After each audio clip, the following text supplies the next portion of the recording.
Market Mantra, Market Mantra,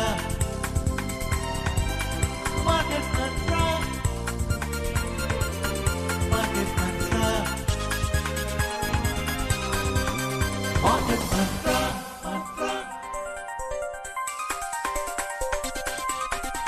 Market Mantra. Welcome to this Monday edition of Market Mantra, the program in which we give you a complete update on the economic news of the day. And today we'll also be taking calls from you on any queries that you may have on economic, business and stock market news.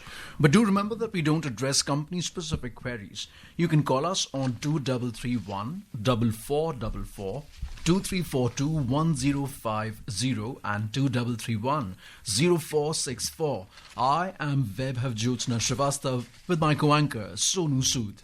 धन्यवाद वैभव। नमस्कार श्रोताओं, market मंत्र में आपका स्वागत है, जहां हम ताजा आर्थिक खबरें आप तक लाते हैं। आज सोमवार है और हर सोमवार की तरह आज भी हम आपके प्रश्नों को सीधे कार्यक्रम में शामिल करेंगे। इस कार्यक्रम में व्यापार, अर्थव्यवस्था और शेयर बाजार से जुड़ा कोई भी प्रश्न पूछने के लिए आप हमें इन नंबरों पर फोन कर सकते हैं: 23314444, 23421050 और 23310464। दिल्ली से बाहर के श्रोता इन नंबरों से पहले दिल्ली का एसटीडी कोड 011 भी डायल करें। लेकिन याद रखें कि हम किसी खास शेयर या खास कंपनी से जुड़े सवालों के जवाब इस कार्यक्रम में नहीं दे पाएंगे। जब आप हमें फोन कॉल करें तब अपने रेडियो सेट की आवाज धीमी रखें ताकि बेहतर क्लैरिटी के साथ हम एक दूसरे को सुन सकें। प्रश्नों के उत्तर और चर्चा के लिए आज हमारे साथ स्टूडियो में आमंत्रित हैं वरिष्ठ आर्थिक विश्लेषक शरद कोहली। नमस्कार शरद जी, कार्यक्रम में आपका स्वागत है। नमस्कार सोनू, नमस्कार वैभव और सभी श्रोताओं को मेरा सादर प्रणाम। और अब सबसे पहले हेडलाइंस के साथ हैं मेरे को anchor Vaibhav J Srivastava. We begin with the headlines. India's retail inflation eases to 2.1% in June this year, lowest year-on-year inflation after January 2019. Wholesale inflation turns negative on fuel prices and benchmark domestic equity indices slide for fourth consecutive session. Sensex sheds nearly 250 points. Nifty settles at 25,082. Bharat की उपभोक्ता मूल्यों पर आधारित मुद्रास्फीति की दर इस वर्ष जून में कम होकर 2.1% रही, जो वार्षिक आधार पर जनवरी 2019 के बाद अब तक का न्यूनतम मुद्रास्फीति दर है। खाद्य और ईंधन के मूल्यों में गिरावट के चलते थोक मूल्यों पर आधारित मुद्रास्फीति की दर नकारात्मक दर्ज हुई और प्रमुख घरेलू बाजार सूचकांक लगातार चौथे सत्र गिरावट में रहे। सेंसेक्स लगभग 250 अंक गिरा, निफ्टी 25,082 पर हुआ बंद।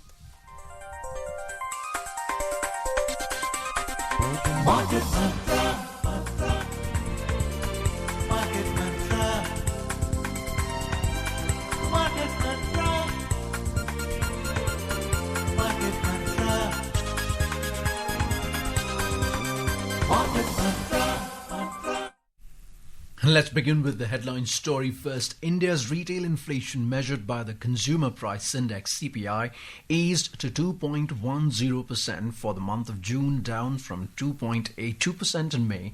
Data released by the Ministry of Statistics and Program Implementation showed today. This is down 72 basis points in comparison to May 2025 and the lowest year-on-year inflation after January 2019. There was a significant drop of 205 basis points in food inflation in June 2025 over the same period last year.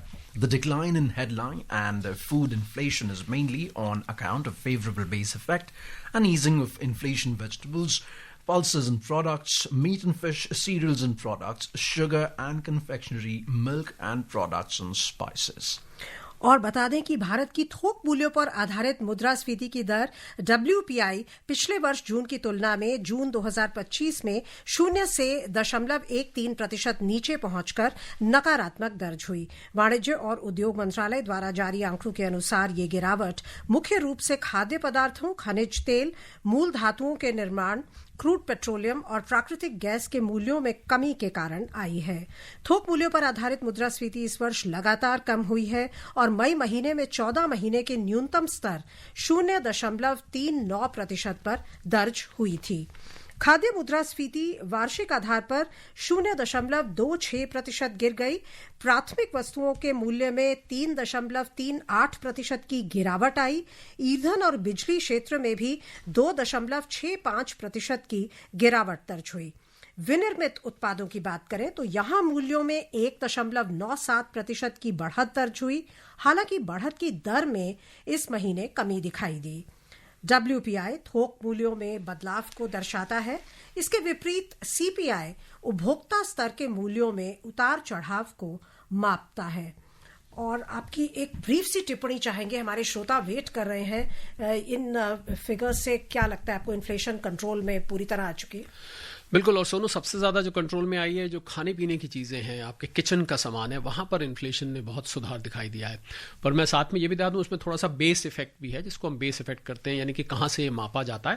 तो बिल्कुल 2019 के बाद बिल्कुल inflation इस समय लगाम में है। और मुझे लगता है ये किसी भी देश की अर्थव्यवस्था के लिए बहुत अच्छी खबर है और उपभोक्ताओं के लिए खासकर ये बहुत अच्छी खबर लेकर आया है। Absolutely, and it's a Monday. We've been joined by a first caller. We've got Ashish Pandey from Delhi. Ashish, welcome to the show. Please ask your question.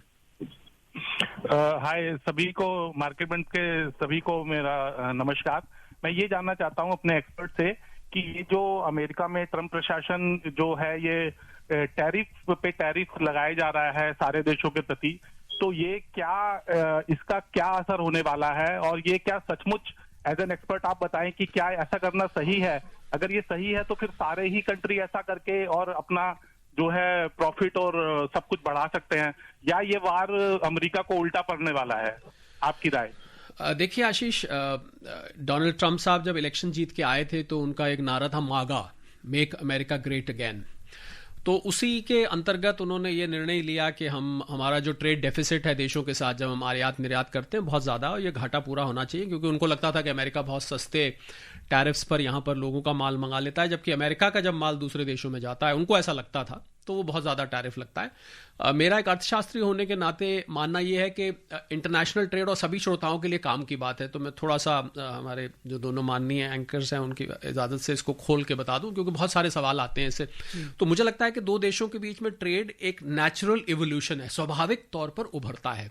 आपको कोई चीज़ अच्छी लगती है, आपके यहाँ सस्ती बनती है, आपके यहाँ क्लाइमेट अच्छी है, आप भेज सकते हैं। मेरे यहाँ कोई चीज़ अच्छी बनती है, सस्ती बनती है, मेरे पास टेक्नोलॉजी है, मौसम है, वगैरह वगैरह। तो ये दशकों के बाद दो देशों के बीच में आपस में ट्रेड स्वाभाविक तौर से उभर कर आता है। तो मुझे लगता है उस पर हस्तक्षेप इस तरीके से करना अमेरिका को नुकसान भी पहुंचा सकता है, क्योंकि आप समझ सकते हैं जब उनके यहाँ महंगा सामान आएगा टैरिफ लगने के बाद, तो वहाँ पर इन्फ्लेशन को वो बढ़ावा दे सकता है। आपने देखा होगा फेड के जो चेयरपर्सन है जेरोम पावेल साहब, वो अभी ब्याज की दरें घटाने में जल्दबाजी नहीं कर रहे हैं। इसी वजह से नहीं, अभी भी वहाँ 4% से ऊपर की बनी, इसी वजह से नहीं कर रहे हैं। उनको लग रहा है कि अगर ये टैरिफ लगे तो शायद अमेरिका में इन्फ्लेशन फिर आ सकता है। तो देखिए क्या होता है। अभी तो हम रोज नई नई घोषणाएं सुनते हैं, नए नए देशों के नाम आते हैं, नई नई परसेंटेजेस सुनते हैं, और भारत और अमेरिका की डील भी अभी पेंडिंग है, उस पर कुछ घोषणा जल्द आ सकती है, इंटरिम डील होगी, मिनी डील होगी। पर आपकी बात ठीक है, कई बार बहुत ज़्यादा अगर ऐसा किया गया तो खुद को भी नुकसान पहुंचा सकता है। अब ये तो समय बताएगा। मुझे लगता है 2-4 महीने में पिक्चर बिल्कुल क्लियर होकर सामने आ जाएगी, बिल्कुल स्पष्ट हो जाएगा कि अंततः ट्रंप साहब क्या करना चाहते हैं, और जो वो करना चाहते थे उसमें वो कितना सफल रहे या नहीं रहे। अगले कॉलर है फरीदाबाद से विशाल। विशाल जी, आपका स्वागत है, सवाल पूछे। हाँ जी, नमस्कार जी। जी नमस्कार। मैं ये पूछना चाह रहा था कि जैसे मैंने कल भी फोन किया था कि जो हमारे गोल्ड बॉन्ड हम सेकेंडरी मार्केट से खरीदते हैं जो जी, उनको में हमें जो जैसे हम पहले जो SGB का बॉन्ड आता था उसकी तरह के ही बेनिफिट्स मिलते हैं, जैसे वो हमारा इंटरेस्ट रेट मिलता है उसमें 2.5% का, और जो मतलब टैक्स सेविंग वाला, या फिर वो अलग होते हैं? दूसरा मेरा सवाल ये था कि जो हमारे ETF हम सिल्वर और गोल्ड के हम ट्रेड करते हैं नॉर्मली आजकल अपने प्लेटफॉर्म्स पे, वो उनके जो रूल्स होते हैं वो नॉर्मल स्टॉक्स की तरह ही होते हैं, या उनसे अलग होते हैं कि उनके बाय एंड सेल पे कुछ ज्यादा चार्जेस लगते हैं, या फिर उनका जो होल्डिंग पीरियड है वो लॉन्ग टर्म के लिए 1 साल से बढ़ के कुछ ज्यादा होता है? तो मुझे ये पता करना था। विशाल, देखिए आपने सॉवरेन गोल्ड बॉन्ड्स का पूछा। अगर आप उसको सेकेंडरी मार्केट से खरीदते हैं, बिल्कुल आजकल लोग सेकेंडरी मार्केट से ही खरीद रहे हैं, क्योंकि अब ये नए आने आपको पता होगा बंद हो गए हैं। तो बिल्कुल जब आप उसको सेकेंडरी मार्केट से ले लेते हैं विशाल, तो जो लाभ एक ओरिजिनल अलॉटी को मिलते थे 8 साल बाद आपको पता होगा वो मैच्योर होते हैं, और जो 2.5% इंटरेस्ट मिलता है उस पर सालाना वो माफ भी होता है, और कैपिटल गेन भी इस पे जो लगता है, अगर आपने उसको 2 साल से ज़्यादा होल्ड किया है तो कैपिटल गेन भी इसको माफ़ होता है। तो आप ये देखिए कि आप कितने टाइम उसको होल्ड कर रहे हैं।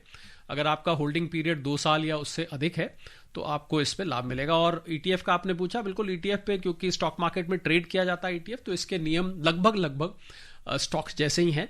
और गोल्ड ETF है, आपको पता होगा अलग अलग किस्म के ETF है, लगभग इसके सेम नियम है। बहुत लंबा डिस्कशन हो जाएगा, बहुत सारे लोग क्यू में मुझे दिखाई दे रहे हैं।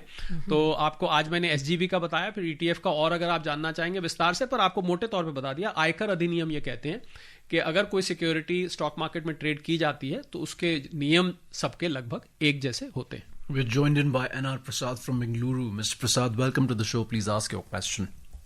Hi, good evening, Market Mantra. This is NR Prasad from Bangalore. Sharadji, there are 2 questions. One on the ITR. I have got both LTCG and STCG in stocks. But whereas I have got a little bit of mutual fund losses, which they were not doing well, so I sold off, got the money invested in stocks. So can I adjust those losses against any of the LTCG or STCG? This is my first question. Or vice versa also. Second question is, I'm looking into 2 sectors. One is that storage and logistics. Second is renewable energy. Both I am just looking into in the stocks, SIPs for the next 1 year. So how do you look at it? These are my 2 questions. Thank you, Sharadji. Mr. Prasad, your first question regarding LTCG and STCG, for the information of our listeners, LTCG means long-term capital gain, STCG short-term capital gains. And you apparently have some mutual fund losses. Yes, you can set off. It's not called adjusted. The technical word uses set off. You can not only set off, Mr. Prasad, if there is anything left, that is, if your losses are more than the gains you're offsetting, you can even carry them forward to the future years. So keep that in mind. So mutual fund, but make sure that when you're offsetting, you can offset your long term against short term against long term, but the reverse is not true. So just be careful about that. Your second question is, and you should also remember, you'll have to fill up your ITR 2. If you've got these gains. Your second question is about storage and renewable energy sector. Both the sectors are very good. I am particularly bullish on renewable energy because that's the future, whether it's biogas, whether it's solar, whether it's windmills, and so on and so forth. Storage is also good, but storage and logistics, I think. Logistics, that's also very good because it's government's mandate now to bring down the logistic cost to international levels. Both are good, although you might see progress of storage a little slower because that involves a heavy amount of capital investment. So does renewable energy for that matter, but renewable energy I feel will move quicker. So please make sure when you're investing in both these sectors, please go ahead, but hold on for a longer time. अगले collar से बात करने से पहले आइए देख लेते हैं कि शेयर बाजार में कैसा आज प्रदर्शन रहा। प्रमुख घरेलू बाजार सूचकांकों में इस सप्ताह की शुरुआत नकारात्मक रुख से हुई। सेंसेक्स और निफ्टी दोनों में लगातार चौथे सत्र आज गिरावट दर्ज हुई। निवेशक धारणा पर अब तक के पहली तिमाही के कमजोर कंपनी परिणामों और वैश्विक व्यापार शुल्कों पर चिंताओं का प्रभाव पड़ा। बंबई शेयर बाजार का 30 शेयरों पर आधारित सेंसेक्स 0.3% की मंदी से 247 अंकों की गिरावट दर्ज करता हुआ 82,253 पर बंद हुआ। नेशनल स्टॉक एक्सचेंज का निफ्टी 0.27% कम होकर 68 अंकों के नुकसान से 25,082 पर बंद हुआ। विस्तारित बाजार पर नजर डालें तो यहां प्रदर्शन कहीं बेहतर था और दोनों प्रमुख सूचकांकों में बढ़त दर्ज हुई। बीएसई मिड कैप सूचकांक में 0.67% की बढ़ोतरी दर्ज हुई और स्मॉल कैप सूचकांक 0.57% की तेजी पर बंद हुआ। Domestic benchmark indices started the week on a negative note, with both the Sensex and the Nifty continuing their downward slide for the 4th straight session today. Investor sentiment was affected by weak first quarter corporate results so far, as well as concerns over global trade tariffs. The 30-share BSE Sensex settled at 82,253, down 247 points or 0.30%, while NSE Nifty 50 ended the day at 25,082 points, falling 68 points or 0.27%. However, the broader market indices outperformed the Sensex and Nifty. The mid-cap index rose 0.67%, while the small-cap index closed 0.57% higher. Companies के आधार पर नजर डालें तो Sensex में शामिल 30 कंपनियों में से 10 के शेयर आज बढ़त के साथ बंद हुए। सबसे अधिक बढ़ने वाली कंपनियां रहीं 2.83% बढ़त के साथ एटर्नल, दूसरे नंबर पर 1.23% तेजी के साथ टाइटन थी और सन फार्मा में 0.54% की बढ़त रही। दूसरी ओर सबसे अधिक गिरने वाली कंपनियों में एशियन पेंट्स में 1.58% गिरावट दर्ज हुई। टेक महिंद्रा का शेयर 1.55% टूट गया और बजाज फाइनेंस के शेयर में 1.54% की गिरावट दर्ज हुई। In sectoral indices at the BSE, 15 sectors closed with gains, 5 with losses, while the auto sector closed on a flat note. Realty rose 1.38% and healthcare gained 1.15%. Conversely, focused IT slipped 1.07% and IT shed 0.99%. The overall market breadth at the BSE was positive as shares of 2,054 companies advanced. Shares of 2,137 companies declined, while shares of 149 companies remained unchanged. At the National Stock Exchange, 80 companies hit their 52-week high, while 36 hit their 52-week low. And we're joined in by Sanjeev Bhardwaj from Delhi. Sanjeev, welcome to Market Mantra. Please ask your question. नमस्कार के साथ आप तीनों को request है। शरद जी ने 12 rule drive किए हैं फाइनेंशियल फ्रीडम के। आपके चाहने वाले इस प्लेटफॉर्म पे बहुत हैं, उनको कृपया इस पे भी किसी दिन आप ट्रांसमिट कीजिए। 1 सेकंड सर, क्वेश्चन ये है कि मेरे पास टर्म इंश्योरेंस है पिछले 5-6 साल से, और उससे पहले मैं इंश्योरेंस इंडोरमेंट पॉलिसियां होल्ड करता हूँ 6, जिनका कि अगर मेच्योरिटी वैल्यू देखी जाए तो वो 1-2 साल की ही लाइफ उसमें चल पाएगी। जो टर्म इंश्योरेंस है वो तकरीबन 12 एनुअल एक्सपेंस का 12-13 साल आगे चल सकता है। वो एनुअल एक्सपेंस का 12 टाइम्स है उसमें। अब आपसे जानना ये है कि पुरानी जो है उनको खत्म कर दें अगर टर्म इंश्योरेंस है।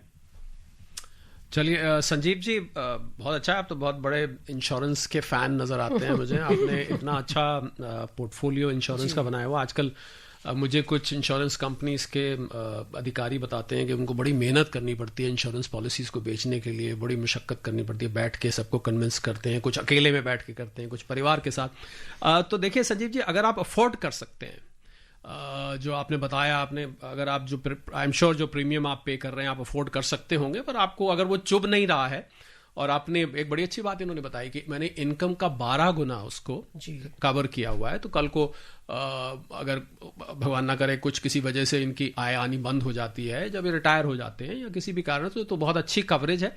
तो संजीव जी, अब जब बने हुए हैं तो बने ही रहिए। वैसे हम लोग आजकल बहुत ज़्यादा ओवर इंश्योरेंस से हम थोड़ा सा बचने की राय देते हैं, पर क्योंकि आप पुराने बने हुए हैं तो मैं इसलिए उस पर कोई विशेष टिप्पणी नहीं करना चाहूँगा, आपको डिस्करेज भी नहीं करना चाहूँगा। तो आप बने रहें, अगर आप अफोर्ड कर सकते हैं तो इनको पूरी करिए, और आपकी अच्छी कवरेज है, आपकी इनकम का 12 गुना कल को बन जाएगा जब मैच्योर होकर मिलेगा। तो बने रहिए, और अगर चुभ नहीं रहा है तो ज़रूर बने रहिए जी। और अब दिल्ली से चलते हैं महाराष्ट्र, जहां से केपी शुक्ला हमारे साथ जुड़े हुए हैं। बहुत बहुत स्वागत, सवाल पूछें। Good evening all of you. जी गुड इवनिंग। कोहली जी, मैं 3-4 साल से शेयर मार्केट में हूँ जी।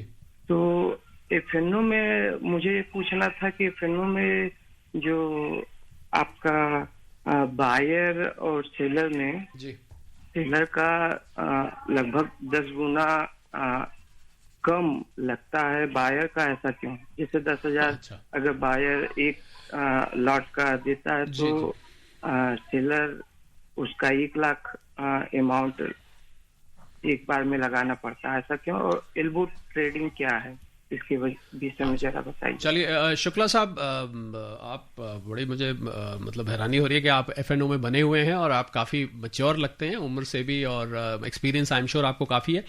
जो शुक्ला साहब पूछ रहे हैं वैभव, सोनू मैं बताना चाहूँगा, ये ऑप्शंस का पूछ रहे हैं। तो क्या होता है, जब ऑप्शंस हम बाय करते हैं तो उसमें बहुत थोड़ा सा अमाउंट जितने की ऑप्शन होती है उसको मल्टीप्लाई करके लॉट से वो निकल आता है। पर जब ऑप्शन सेल करते हैं, शुक्ला साहब ध्यान से सुनिएगा, ऑप्शन सेलर्स को फाइनेंसर्स माना जाता है। मतलब जब ऑप्शन को सेल कर रहे हैं तो हमें मंदी करना होता है तो हम कॉल ऑप्शन को सेल करते हैं, हमें तेजी करनी होती है तो उल्टा होता है, हम पुट ऑप्शन को सेल करते हैं। तो क्योंकि वो फाइनेंसर्स होते हैं इसलिए उनको जितना फ्यूचर में मार्जिन होता है उतना मार्जिन उनको देना पड़ता है। बहुत शुक्ला साहब ने बहुत टेक्निकल बात पूछ ली है। मुझे ये नहीं पता कि हमारे सारे श्रोता ऑप्शंस ट्रेडिंग में इन्वॉल्व हैं, उनको टेक्निकल टर्म्स मालूम है या नहीं मालूम है, पर मैं शुक्ला साहब को जो बात बहुत जोर देके बताना चाहता हूँ कि सेबी का समय समय पर डेटा आता रहता है। अभी भी कुछ दिन पहले डेटा आया कि करीब 91 से 93% लोगों ने फ्यूचर्स एंड ऑप्शंस में पैसा गंवाया। तो शुक्ला साहब, आप बहुत वरिष्ठ आवाज से लग रहे हैं मुझे, तो मैं आपको ये हाथ जोड़ के ये प्रार्थना करना चाहूंगा कि आप बहुत ध्यान से करें उसको। आपकी मेहनत की कमाई है, बहुत खतरनाक होता है ऑप्शंस की ट्रेडिंग करना। और जनरली इसमें देखा गया, अभी एक कंपनी भी आपको याद होगा, फॉरेन का एफपीआई था, उसको बैन भी किया गया, मार्केट मैनिपुलेशन के उस पर आरोप लगे वगैरह वगैरह। तो मेरा कहने का मतलब ये है कि आप उसको बहुत ही सोच, मैं ये नहीं कहता आपको कि आप मत करिए, तो हमें अधिकार नहीं है कहने का। मैं कह दूं शुक्ला साहब इतने वरिष्ठ हैं कि आप करना बंद कर दीजिए, पर मैं आपको सतर्क रहने की जरूर सलाह दूंगा, क्योंकि इसमें कभी भी हाथ जल सकते हैं और ऐसा होता है। और अगर किसी दिन आप मुझे डेरिवेटिव्स ट्रेडिंग पर बोलें तो इसी पे कार्यक्रम पूरा बन सकता है कि इसमें कैसे माइंडसेट में चलता है, और एक दिन कमाई हो जाती है, 2 दिन हो जाती है, तीसरे दिन वो सारी कमाई चली जाती है, फिर हमें उसकी आदत पड़ जाती है। तो इसलिए शुक्ला साहब ध्यान से करें। आपके जो सवाल था कि क्यों डिफरेंस होता है मार्जिन में, वो मैंने आपको दे दिया। और ये भी बता दूं आपको कि सेलिंग में लॉस अनलिमिटेड होता है, पर ऑप्शन बाइंग में आपका लॉस लिमिटेड होता है, लॉट इनटू टोटल प्राइस से लिमिटेड होता है। ये आप जानते ही होंगे इस बात को। तो सतर्क रहिए, केयरफुल रहिए, और प्लीज हाथ मत जलाइएगा अपने इस ट्रेडिंग में। एल्गो ट्रेडिंग की भी शायद, हाँ, एल्गो ट्रेडिंग इन्होंने पूछा था। एल्गो ट्रेडिंग होती है जो एक कंप्यूटर में सॉफ्टवेयर के माध्यम से डाल दिया जाता है, और उसमें क्या आपको स्क्रीन पे नहीं बैठना पड़ता, वो सिस्टम अपने आप बाय और सेल निर्धारित प्राइस पे करता रहता है।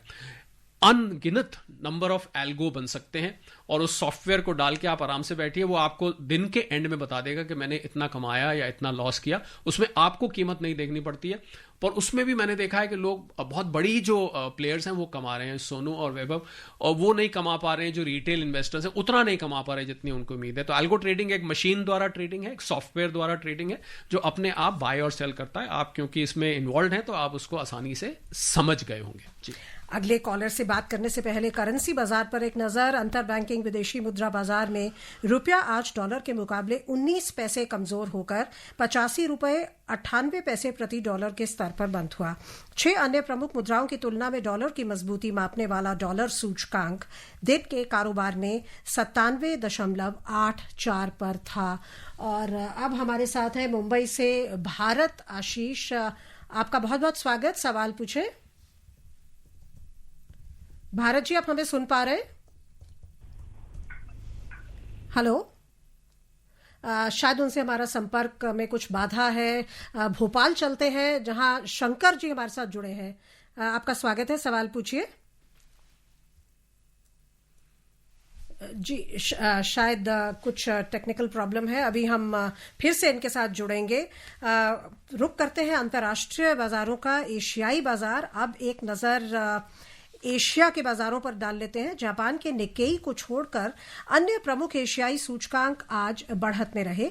दक्षिण कोरिया का कॉस्पी सूचकांक 0.82% की तेजी में रहा। सिंगापुर का स्ट्रेट्स टाइम्स सूचकांक 0.52% की बढ़त में रहा। चीन का शंघाई कॉम्पोजिट सूचकांक 0.27% बढ़ गया, और हांगकांग के हैंगसेंग में 0.26% की वृद्धि दर्ज हुई। हालांकि जापान का निक्केई सूचकांक आज 0.28% के नुकसान में रहा। इस बीच यूरोपीय क्षेत्र में दिन के कारोबार में रुख मिला जुला था। ताजा समाचार मिलने तक लंदन का फुटसी 0.37% की बढ़त पर था, लेकिन फ्रांस का कैक 0.51% के नुकसान पर, और जर्मनी का डैक्स 0.99% की मंदी पर था। And we've been joined by the next caller from Delhi. We've got Prabodh Malik. Prabodh ji, welcome to the show. Please ask your question. Hello. जी प्रबोध जी, अपना सवाल पूछें। स्वागत है मार्केट पंच में। I just wanted to ask just 3 questions. One is that regarding the electricity futures, which is recently introduced in MCX, and also I believe NSE from today, they wanted to work on that. And I just wanted to understand how this is, transacted, because MCX is for the financials and IEX is there already parallelly for actual exchange of power. That is number one question. Second, medical insurance. Senior citizens are there; they are also paying 18% GST, and we have we are not very clear about why GST is being imposed at the premium stage, because we have not taken any services till the time we take the services, the GST is, and there is no mechanism for credit adjustment of the the GST has been paid for medical premium, which is huge at this senior citizen level. And then retirement corpus, what is the good strategy for beating the inflation, making stable and tax efficient funds? Well, Mr. Malik, your first question was about electricity futures. It is exactly the way other futures of gold, silver in the commodity exchange are traded. That is, there is a lot size, you pay the margin, and then there is an expiry. So it is exactly traded if it is once it's listed on NSE. It is exactly the way other instruments are traded. That's your answer to your first question. Your second answer is about why GST is being charged on medical premium. You're right, there's no ITC available for end users. So I think there is a discussion going on in GST Council. Last meeting when it happened, we did hear something that maybe on insurance it may be withdrawn, but so far it is still very much there. Basically, GST is there on all services. So far, insurance medical premium is not being kept out of it. Your third question very quickly is about retirement corpus. So retirement corpus, I think, should be balanced depending on your monthly expenditure. We normally answer 2 questions per queries. So I think the third one I'll reserve for the next time. With your kind permission, Mr. Malik. Mumbai से भारत आशीष हमारे साथ फिर जुड़ गए हैं. जल्दी से अपना सवाल पूछिए. हेलो भारत जी, सवाल पूछिए जल्दी. नमस्कार शरद जी, मैं भारत से मुंबई से बोल रहा हूँ. जी बोलिए भारत जी. सर, मैंने एक एफडी के अगेंस्ट लोन लिया था जी. तो एफडी में भरने गया तो 7,775 रुपीज था जी, और मेरी एफडी मैच्योर्ड थी 9/12/25 को जी. तो उन्होंने तो मैं विड्रॉल दिया भर के कि मेरे अकाउंट में डाल के बंद कीजिए और मुझे एफडी दीजिए. उन्होंने मेरी एफडी पूरी क्लोज कर दी. अच्छा, चलिए, एफडी तो भारत जी पूरी ही क्लोज होगी, क्योंकि अगर आपने एफडी के अगेंस्ट लोन लिया हुआ है तो उस पर एफडी पे वो लोग लियन लगा देते हैं.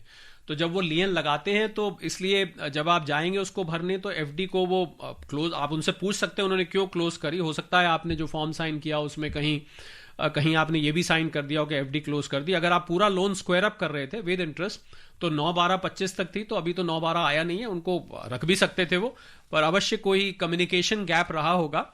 और अगर आप आंशिक रूप से कर रहे हैं तो वो थोड़ी कैलकुलेशन कॉम्प्लिकेटेड हो जाती है. तो आप एक बार बैंक से पुनः चेक करिए, नहीं तो बैंकिंग ओम्बड्समैन अवेलेबल है जहां पर आप इसकी कंप्लेंट दाखिल कर सकते हैं अगर बैंक आपकी बात नहीं सुनता है तो. And due to restraint on the time left, we won't be able to take any more callers this time. But Sharad sir and all our experts will be available on Saturdays, Sundays and Mondays on the show of Market Mantra. Let's moving on to the next story. Crude oil prices rose over 1% today as investors continue to keep watch for US sanctions on Russia that may affect global supplies. Brent crude was trading 1.36% higher at $71.32 per barrel, while WTI crude was also up 1.49% at $69.47 per barrel when reports last came in.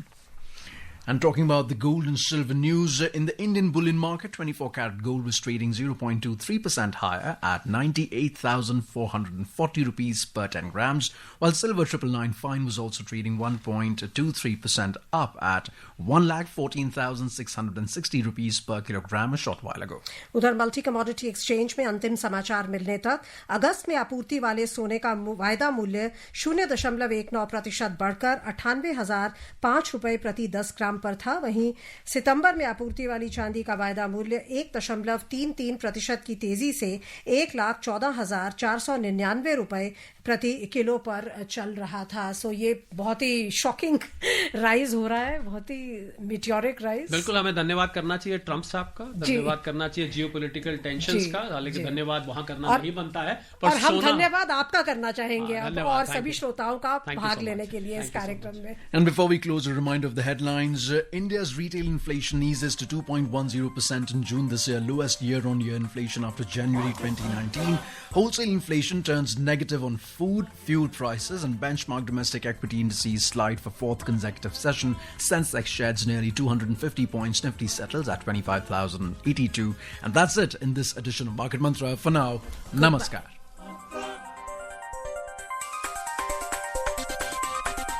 Market Mantra.